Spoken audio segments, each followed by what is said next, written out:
Dear students, আজকে আমরা একটা বিষয় নিয়ে আলোচনা করব, সেটা হচ্ছে কোঅর্ডিনেট জিওমেট্রির সেকশন ফর্মুলা। সেকশন কথাটার সঙ্গে তোমরা পরিচিত আছো যে তোমাদের ক্লাসে সেকশন আছে, তো এ সেকশন বি সেকশন এরকম করে আছে, সেকশন 3-4 সেকশন আছে। তো সেকশন মানে কি একটা পার্ট। সাপোজ এখানে একটা পয়েন্ট আছে, আমরা আমাদের যদি এই পয়েন্টটা থাকে আমাদের 1 3, আর এখানে আরেকটা পয়েন্ট যদি আমার থাকে এখানে বি একটা পয়েন্ট আমাদের থাকলো সেটা 3 7, তাহলে এই যে দুটো পয়েন্টের মধ্যে আমি যদি এখানে মিডিলে একটা সেকশন করি, মিডিলে একটা পার্ট করি, তাহলে এই পার্টটা যদি xy হয় তাহলে এই যে পার্টটা কি হবে 1:1 এ ডিভাইড করবে। তখন এই x টা ইকুয়াল টু কি হয়ে যাবে, এই 3 + 1/2 = 4/2 = 2, আর y ইকুয়াল টু কি হয়ে যাবে 3 + 7/2 ইকুয়াল টু হয়ে যাবে 10/2 ইকুয়াল টু 5। তাহলে এই পয়েন্টটা কত হয়ে গেল, এটা হয়ে গেল 2 আর এটা 5 পেয়ে যাব আমরা এইখানে কোঅর্ডিনেট জিওমেট্রিতে যদি যাই। তাহলে এই সেকশন মানে সেকশন ফর্মুলা মানে কি, যদি আমরা একটা কোঅর্ডিনেট অ্যাক্সিস মনে করি, এখানে যদি এখানে রাঙ্গের কাটে পয়েন্টকে আমরা অরিজিন ধরি, তাহলে এখানে সোনাবাড়ি ঘাট থেকে একটা ভাগা পর্যন্ত যদি একটা আমরা লাইন ধরি, তাহলে এই যে ভাগা আর সোনাবাড়ি ঘাটের মধ্যে একটা কোঅর্ডিনেট x1 x2 আর এটার coordinate x1 x2 x2 y2 আছে। এখন যদি আমি এখানের মধ্যে নরসিংপুরের মধ্যে একটা কোঅর্ডিনেট বের করতে চাই, তাহলে সেই কোঅর্ডিনেটটা আমরা যদি এই m1 আর এখানে m আর n যদি জানি, এটা রেশিওটা যদি m আর n হয়, m:n এ যদি এই রেশিওটাকে ডিভাইড করে আমি জানি এটা লেন্থটা, তাহলে এই কোঅর্ডিনেটটা আমরা বের করতে পারবো, মানে এই জায়গাটা আর এই জায়গাটা আমরা বের করতে পারবো। তো এই যে বের করাটা, this is called the section formula. এখানে ছেদন সূত্র, এখানে ছেদন সূত্র বা ইংলিশে সেটা বলে সেকশন ফর্মুলা। এই ছেদন সূত্র বা সেকশন ফর্মুলা নিয়ে আজকে আমরা ডিসকাস করব। এখন আমি এখানে একটা কোঅর্ডিনেট অ্যাক্সিস মনে করলাম, এটা x y x আর এটা y ও y, এটা আমরা পজিটিভ ডাইরেকশনে নিলাম, এটা হচ্ছে অ্যাবসিসা আর এটা হলো অর্ডিনেটটা আর ভুজা কুটি। এখন এখানে যদি একটা পয়েন্ট থাকে a x1 y1, এখানে একটা পয়েন্ট নিলাম x2 y2। এখন এই x1 y1 এর মধ্যে সেটা বলে ইন্টারনাল সেকশন, তার মানে ইন্টারনালি তাকে কি ডিভাইড করলো, তার ভিতরের মধ্যে যে কোনো জায়গাতে, এই জায়গা থেকে এই জায়গার ভিতরে যে কোনো জায়গাতে আমি একটা পয়েন্ট p xy নিলাম। এখন এই p xy পয়েন্টটা আমি যদি জানি এখানে m আর n এ ডিভাইড করছে, তাহলে এই m আর n এ যদি ডিভাইড করে তাকে, মানে এই লেংথটা আমি জানি বা এই লেংথটা জানি, তো এই যদি জানি তাহলে আমার এইটা কি করে আমি বের করি, বা উল্টাও হতে পারে, যদি এইটা জানি তাহলে আমরা রেশিওটা বের করতে পারবো। তো এইটা করতে হলে আমাকে কি করতে হচ্ছে, যে আমি মনে করি a equal to x1 y1 and b equal to x2 y2 দুটি বিন্দু p xy a এবং b কে m:n অনুপাতে ভাগ করেছে।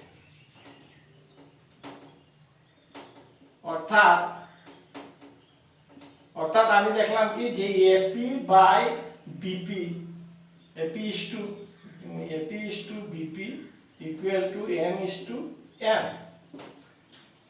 এখন এই যদি হয় তাহলে এইখানের মধ্যে আমি AL, এটা AL BPM BN perpendicular x Axis, এটা আমি টানি, পারপেন্ডিকুলার x অ্যাক্সিস টানি বা পারপেন্ডিকুলার এক অক্ষে আমরা টানলাম। এখন A R perpendicular to OM PM এবং PQ পারপেন্ডিকুলার BN টানি। মানে আমরা এইটা একটা পারপেন্ডিকুলার ড্র করলাম, এটা একটা পারপেন্ডিকুলার টানলাম। এখন এই পারপেন্ডিকুলার যখন টানলাম তখন এটা 90 হয়ে গেল। এখন ত্রিভুজ এ আর পি এবং ত্রিভুজ পি কিউ ভি এর মধ্যে কি হলো, এটা আর ইকুয়াল টু কিউ হলো 90 ডিগ্রি এবং এই অ্যাঙ্গেলটা প্যারালাল আছে এটা, তাহলে এটা কি হবে অনুরূপ কোণ। তাহলে A angle equal to P angle অনুরূপ কোণ। তাহলে therefore কি লিখতে পারি যে ট্রায়াঙ্গেল APR ইজ সদৃশ্য ট্রায়াঙ্গেল PQB। এই দুটো ট্রায়াঙ্গেল কি হলো আমি দেখালাম সদৃশ্য, এই দুটো ট্রায়াঙ্গেল কি হলো সদৃশ্য। এখন যখনই একটা ট্রায়াঙ্গেলের সদৃশ্য হবে তখন আমরা জানি যে দিস বাই দিস কি হবে, তাদের যে অনুপাত, তাদের যে বাহুগুলার অনুপাতগুলা কি হয়, কি হবে বাহুগুলার অনুপাত কি হবে অনুপাতে ভাগ করবে। তার মানে রেশিওটা পি আর এ আর এইটা রেশিও বাই এইটা বাই এইটা মানে কি পি কিউ, তার ইকুয়াল টু কি হবে তার বাহুগুলা সদৃশ্য হবে। তো এইটা কি হবে বাহু ত্রিভুজ সদৃশ্য হলে বাহুগুলা অনুরূপ বাহুগুলা কি হবে তার সমানুপাতিক হবে। তো এখানে পি বাই কি হবে এটা P R by B Q equal to কি হবে বি এ আর A P by P B হবে। তাহলে এইটা আমরা জানি হয়ে গেল। এখন এই যে এ আরটা কি, এ আরটা হচ্ছে ও এম, মানে এই জায়গাটা ও এম মানে কি ছিল এক্স, এটা হচ্ছে এক্স, আর এইটা ও এলটা কি এই জায়গাটা কত ছিল x1। তাহলে এইখানে এই জায়গাটা এল এম যা আছে তাই এ আর আছে, তাহলে এল আর এ আর সমান। এখন এল এমটা কত হবে, এল এমটা কি হবে x মাইনাস x1, এটা x মাইনাস x1। তাহলে এল এম ইকুয়াল টু কি হবে এ আর হবে। তার মানে এখানে এ আর ইকুয়াল টু আমরা কি পেয়ে গেলাম x মাইনাস x1। এখন PQটা কি হবে, সেম PQটা কি হবে এই জায়গাটা, তো এই জায়গাটা কি ছিল x2, আমরা x অ্যাক্সিস এর কথা বলছি, এটা x2। তাহলে এটা কি হবে PQ ইকুয়াল টু হবে x2, PQ equal to mn হবে, mn ইকুয়াল টু কি হবে x2 মাইনাস x। এই জায়গাটা কি হবে এইটা মাইনাস এইটা, তাহলে x2 মাইনাস x। তাহলে PQ টা আমরা কি লিখতে পারি x2 minus x equal two PR টা কি এই জায়গাটা, এখন এই জায়গাটা মানে কি PR, তাহলে PR ইকুয়াল টু লেখা যায় PM মাইনাস MR, আর PM মাইনাস MR মানে কি MR is also equal to AL। তাহলে এটা কি হয়ে গেল, এটা PM মানে কি এই জায়গাটা, তাহলে এই জায়গাটা কি ছিল y, x এর কাজ শেষ, এখন আমরা y আসছি, তো y এইটা হবে y মাইনাস এইটা মানে এইটা, তার মানে y1 মাইনাস y1। তাহলে এইটা PR কি হলো y মাইনাস y1। এখন BQ মানে এই জায়গাটা same process, BQ equal to কি হবে BQ ইকুয়াল টু হবে BN মাইনাস QN। এই যে BN মাইনাস QN, আর BN টা কি QN টাকে কি লেখা যায়, QN কে লেখা যায় PM। তাহলে এখানে কি পেয়ে গেলাম আমরা BN টা কি ছিল y2 মাইনাস এটা কি হয়ে গেল PM is equal to how much, PM is equal to y। So easily we can find out from this y2 minus y। Equal to AP. AP আমরা কি নিয়েছিলাম এম, তাহলে এটা হয়ে গেল M by PP equal to M. এই ব্যাপারটা আমরা এই জায়গা থেকে আমরা ইজিলি বের করতে পারি। যখন এখানে আমরা এই জায়গা বের করে নিলাম তখন আমরা এই জায়গা থেকে আমরা এই x আর y কে বের করতে পারবো। কিভাবে বের করতে পারবো? আমরা এখানে x আছে, তো x এর সঙ্গে আমরা এটা ইকুয়েট করে নেব। এখন আমরা কি করব, যে x x1 by x2 x equal to কি হবে, m বাই n হবে। এখন এটা যদি হয় তাহলে আমরা কি বের করতে যাচ্ছি, we are going to find out x, so x টা কি হবে, এটার সঙ্গে ক্রস মাল্টিপ্লিকেশন করে নিই, তো nx nx1 equal to mx2 nx। Now what to find out, আমাদের কি বের করতে হচ্ছে, আমরা x বের করব। তাহলে এখানে যদি আমি লিখি যে এটা কি, এটার সঙ্গে mx2 mx, তাহলে এইটার সঙ্গে এইটা বের করছি। এখন আমি এই দিকটা এইদিকে নিয়ে আসি, nx mx ইকুয়াল টু এটা কি হবে, mx2 nx1, এটা যাবে এইদিকে। এখন এখানে যদি x কমন নিয়ে নেই তাহলে এটা কি হবে, m ইকুয়াল টু কি হবে, mx2 nx1।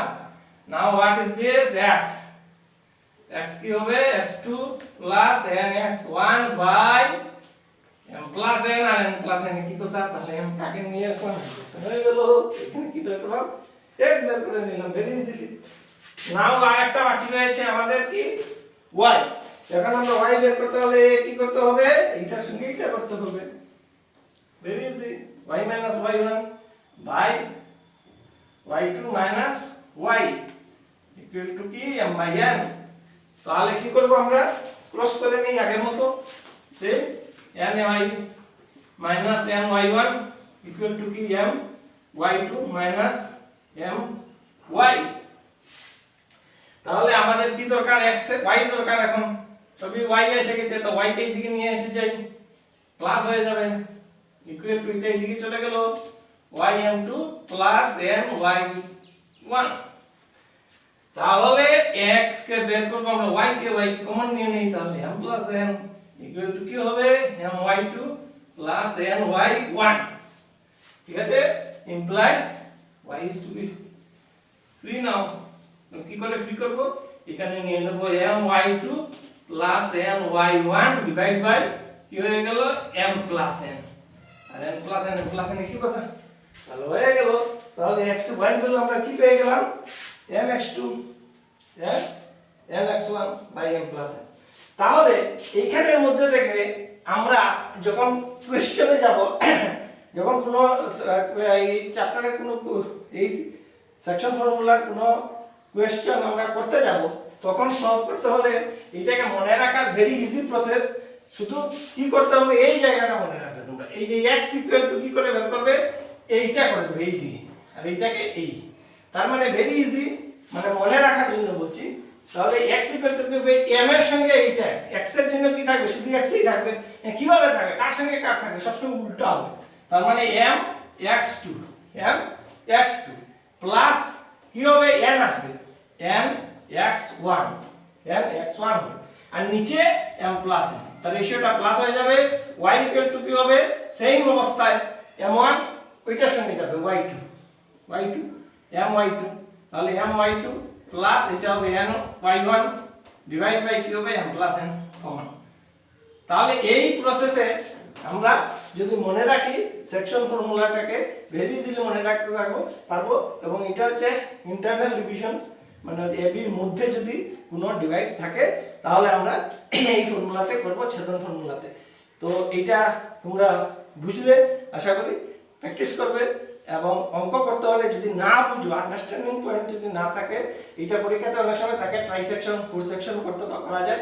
যদি আন্ডারস্ট্যান্ডিং লেভেল থাকে যে কিভাবে হলো, তাহলে কোয়েশ্চনকে সলভ করা ভেরি ইজি। ওকে, আজকের জন্য এইটা, be careful, thank you very much.